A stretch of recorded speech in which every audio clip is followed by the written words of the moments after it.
Have you ever wondered what would make you risk everything for the life of someone you love? Stay with me until the end, because this story is not only about the courage of a pit bull, it's about the invisible force that connects us and drives us in the most critical moments. It was a suffocating heat, the kind that makes the air vibrate and the horizon shimmer. The midday sun blazed like a relentless spotlight over the red dirt trail at the edge of the forest. Leo, an 8-year-old boy with curious brown eyes, wore a faded superhero t-shirt and carried a worn-out backpack. He was absorbed in his search for a rare blue and yellow macaw feather, a gift his grandmother longed to add to her collection of forest artifacts. Beside him marched Thor, his pit bull. His coat was a striking contrast of black and white, a white muzzle, a black patch covering one eye like a pirate's eye patch, and the rest of his body a blend of strength and grace. Thor wasn't just a dog. He was Leo's silent guardian, a protective shadow that defied every stereotype of his breed with his gentle temperament. The community, once wary, had come to admire Thor's unwavering loyalty.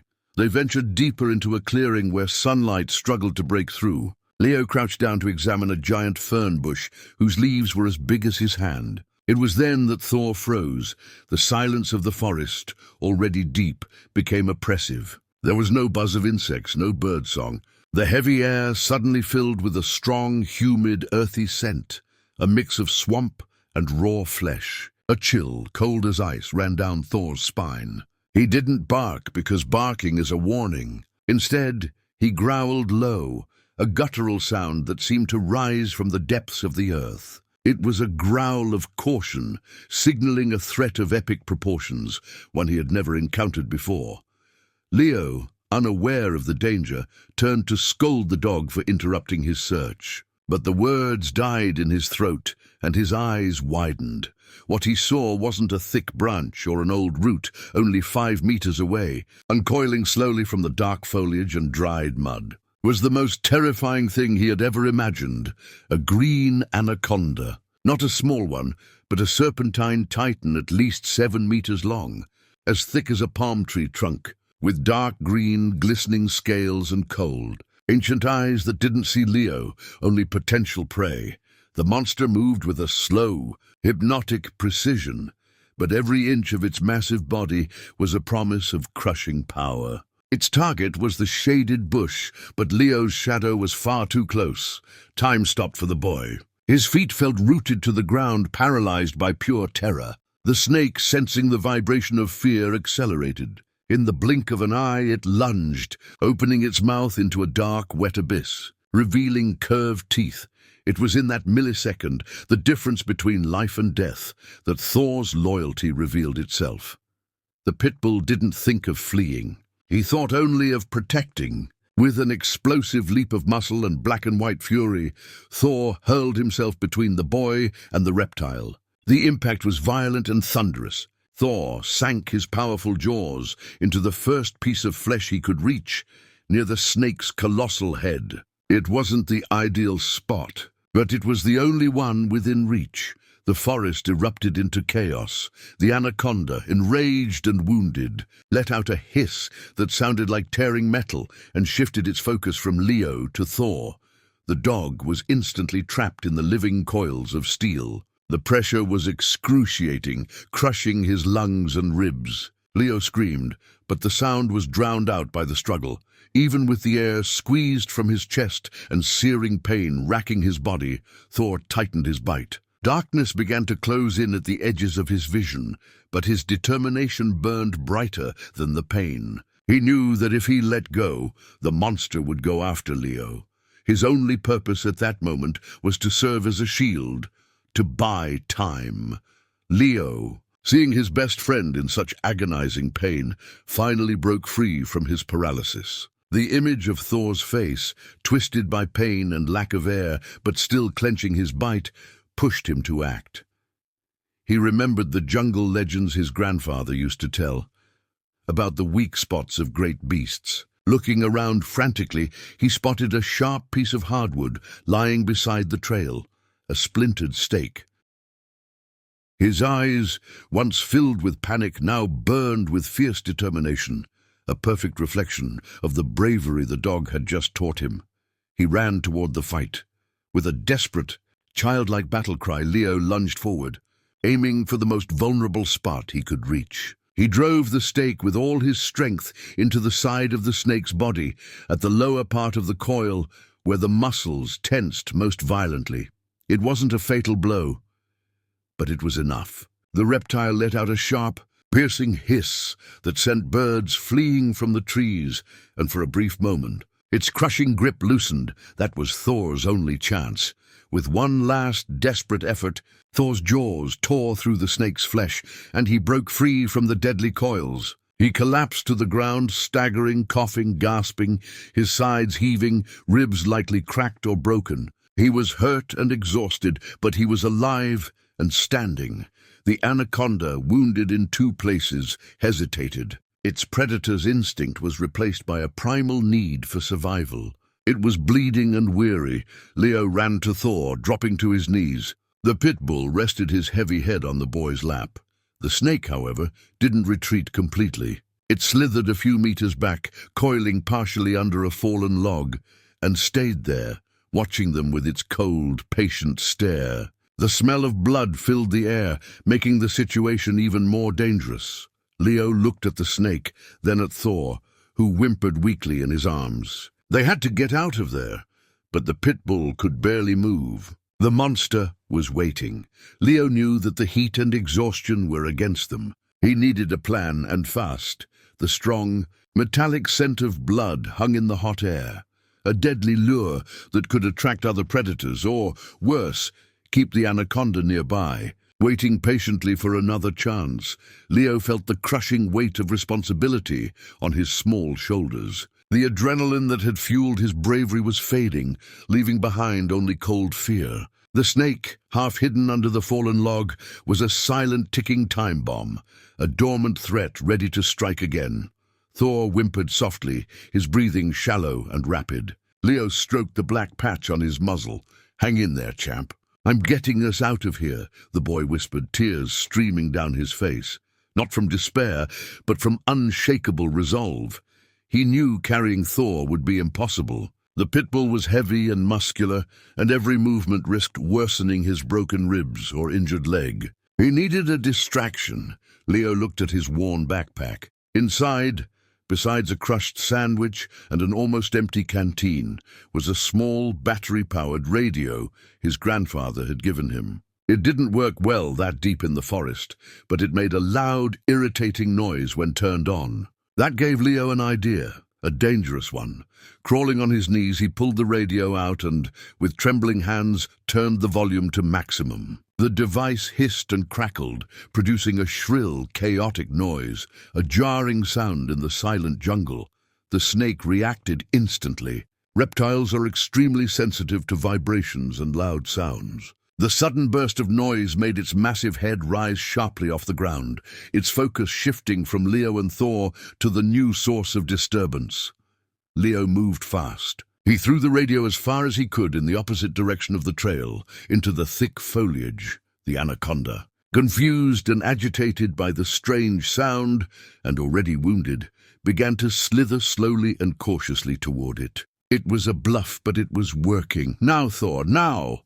Leo stood, slipping his arm under the dog's chest to help him up. Thor, summoning his last ounce of strength, rose shakily. He limped heavily, letting out a faint whine with each step. But he followed his boy. They stumbled along the trail as fast as Thor's injured leg would allow, keeping their eyes on the dark shadow of the snake moving toward the sound. They had gained a brief advantage, but they both knew it wouldn't last. The anaconda was patient. Every 10 meters, Leo looked back. He could see the forest swallowing the snake, but he could also hear the distant crackling of the radio growing faint. The distraction was ending. Almost there. Almost there. Leo repeated, trying to encourage himself and his dog. They reached a large quartz boulder, marking the edge of the dense forest, a spot Leo recognized as halfway home. The sun, still blazing, beat down on the rock, making it hot to the touch. As they passed it, Leo felt the ground tremble beneath his sneakers. He turned around. The anaconda, having silenced the radio, had realized the trick. It was sliding out of the foliage, faster and angrier than before. They were now in open ground, no bushes to hide behind, no cover for protection. Leo's heart pounded as the snake closed the distance. In seconds it would be on them. He needed a miracle or a last desperate plan. He remembered the nearly empty canteen. There was only a sip of water left, but it was something. The dry earth quivered beneath Leo's feet. He saw the anaconda slithering quickly along the trail they'd left, rage radiating from its movements. It had been wounded and deceived by a mere child and a dog, and now it was furious. The open terrain offered no escape. Leo's eyes locked on the metal canteen. Just one gulp of warm, muddy water, but it was his only resource. With a trembling voice, he told Thor, "Stay here, boy." "Just a minute. Don't move." The pitbull, exhausted, sank beside the quartz rock, but kept his eyes fixed on the approaching threat. Leo staggered forward a few steps, unscrewing the canteen's cap. The snake was less than 10 meters away, its massive head weaving side to side, measuring the distance before the strike. In a moment of pure instinct and courage, Leo didn't drink the water. He spat it, but what he spat wasn't just water. It was a mix of red trail dust and the last sip of water he had been holding in his mouth, ready for the right moment. He hurled that gritty, muddy mixture straight into the anaconda's eyes. It wasn't a strong attack, but the salt and grit burned. The snake recoiled, thrashing in pain, rubbing its head against the ground to clear its vision. Leo seized the moment. He sprinted back to Thor and, with a strength he didn't know he had, grabbed the dog by the chest. "Come on, Thor. Now or never!" Instead of continuing along the obvious path, he veered sharply, throwing himself down a steep ravine covered in thorny bushes. He knew the snake's massive body would have trouble following them down such a narrow, uneven slope. The descent was brutal. Leo rolled several times, shielding Thor as best he could. Thorns tore at his skin and ripped his clothes, but the uneven ground slowed the anaconda. The snake's size and weight forced it to zigzag awkwardly, making it nearly impossible to descend quickly. Finally, they reached the bottom of the ravine, where a shallow, muddy stream trickled through. The water was salvation. It would help wash Thor's wounds, and more importantly, erase their trail of blood and scent from the dry earth above. Leo plunged into the water. He used what little remained in his canteen to carefully wash Thor's surface wounds, feeling the dog's swollen ribs beneath his fingers. Thor, despite the pain, lapped at the water desperately. They both looked up. The anaconda, frustrated, was at the top of the ravine, sliding along the edge, unable to descend quickly. It hissed, a sound of powerless fury. "We can't stop, boy." "She won't give up," Leo said. They began following the current, the water reaching up to Leo's knees and Thor's chest. The stream slowed their pace, but it was their only safe route. The sun was beginning to dip, the forest air cooling slightly, but darkness brought new dangers.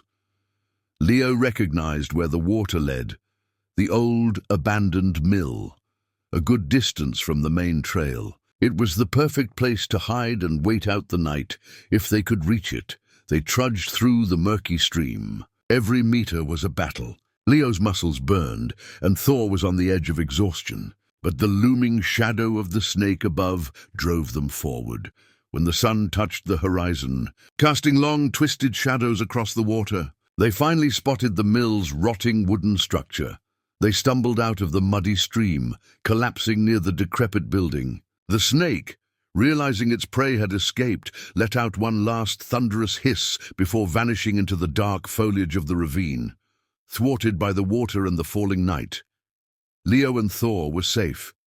For now. The mill was abandoned, its windows shattered, its roof full of holes. Leo needed to tend to Thor's injuries, and both were starving and exhausted. The black and white pitbull laid his heavy head on his injured paws. He was exhausted, but his eyes, filled with pain and loyalty, never left Leo. The boy tore his ragged shirt into strips and began wrapping Thor's ribs, giving him some support. Night fell over the mill. Hungry and trembling, Leo found a few damp sticks and tried to start a fire to ward off the insects and cold, but the wood wouldn't catch.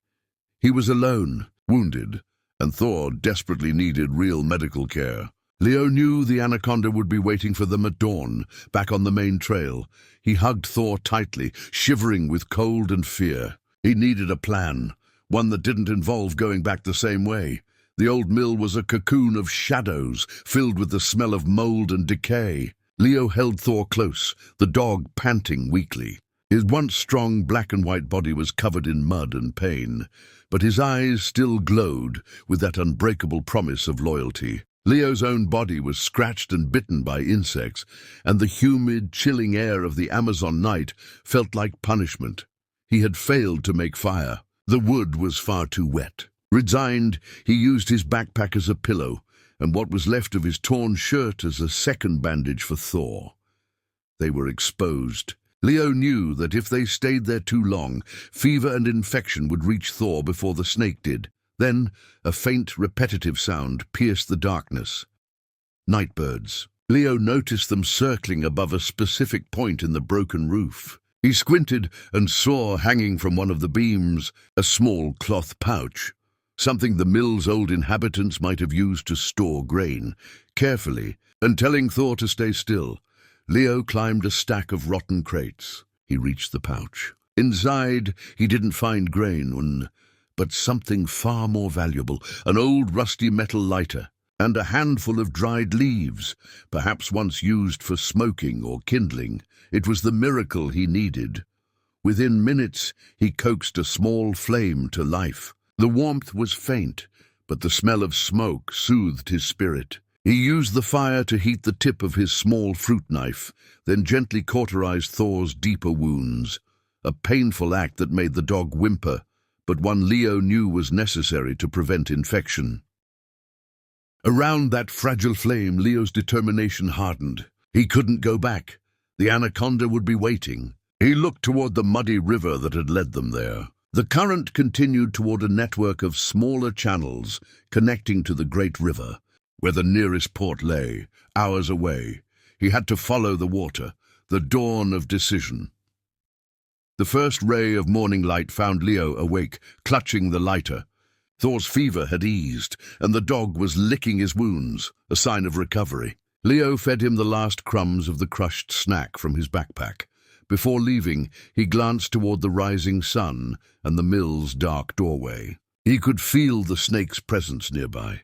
He came up with another risky plan, inspired by yesterday's trick. He gathered the remaining dry leaves and piled them on the mill's rotting wooden floor. Then he lit a controlled fire, large enough to produce a column of smoke, but small enough to avoid burning the entire mill. "Come on, Thor," he said firmly.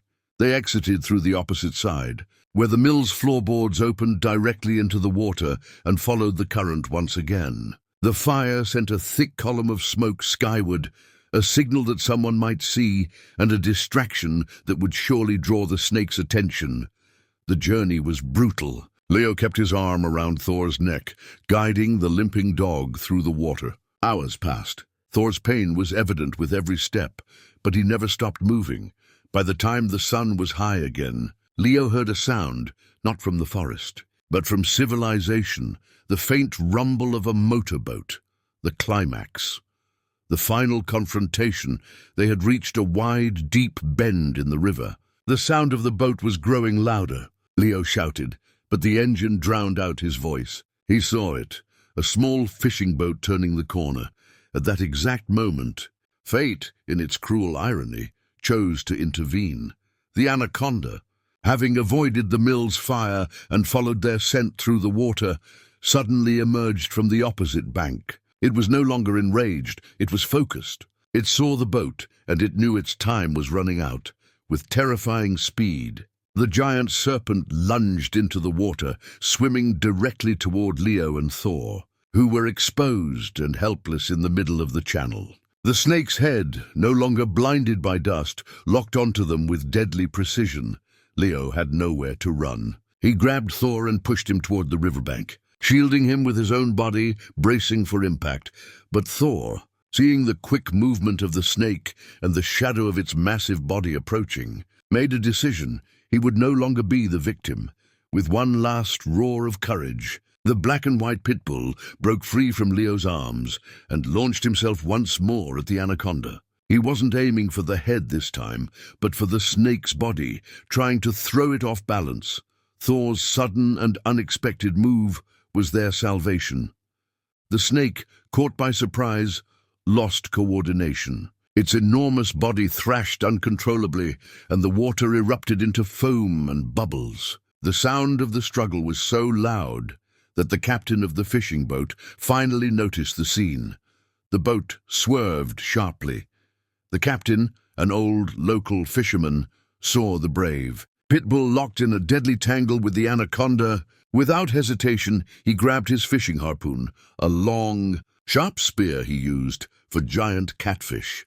He aimed carefully at the snake's body, knowing he had only one chance and that he couldn't risk hitting the dog. The harpoon flew through the air and struck true, piercing the anaconda's body near its tail. The pain made the reptile let out a guttural aquatic roar. The snake thrashed violently, but the harpoon was embedded deep, and more importantly, it disoriented her. Exhausted, Thor released his bite and stumbled away. The fisherman maneuvered the boat quickly, tossing a rope toward Leo and Thor. Leo, his vision blurred with relief and adrenaline, grabbed the rope, tied it tightly around Thor's chest, and clung to it. Within seconds, the boat pulled them out of reach of the wounded monster, which sank back into the river's depths, defeated and humiliated, but not dead. The journey back to civilization was calm. The fisherman, a man of few words, treated Thor's wounds with what little he had and took the pair to the harbor, where a crowd of locals and reporters was already waiting. Alerted by the smoke from the old mill, Thor received the emergency medical care he desperately needed. His rib was fractured and he had deep lacerations, but he would survive. The story spread like wildfire. Incredible. Brave Pitbull fights giant snake to save an 8-year-old boy.